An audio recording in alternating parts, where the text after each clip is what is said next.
Bună ziua și bun venit! Astăzi vă voi arăta cum să utilizați corect dispozitivul nostru de înfrumusețare. Vă rugăm să urmăriți instrucțiunile din imaginile de pe ecran. Să începem cu pregătirea. Pasul 1. Pregătiți-vă fața. Curățați-vă fața, asigurându-vă că îndepărtați orice urmă de machiaj, apoi uscați ușor fața.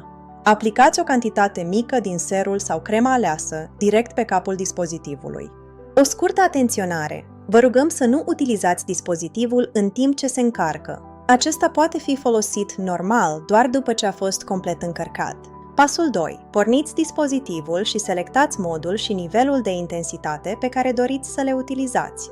Pentru prima utilizare, se recomandă să fiți delicat și să începeți cu nivelul de intensitate 1, cel verde.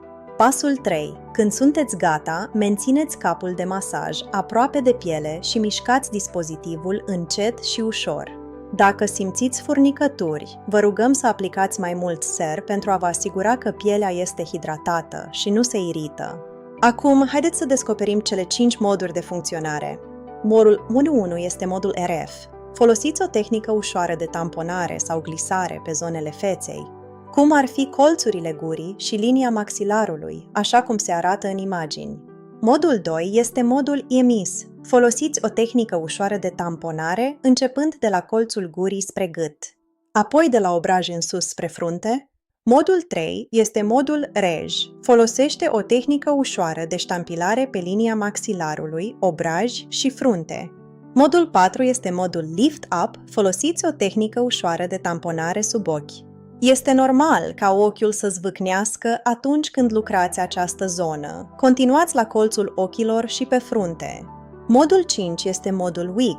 Folosiți o mișcare ușoară de glisare pe linia maxilarului, obraj, nas, colțul ochilor, frunte și gât, așa cum se arată în imagini.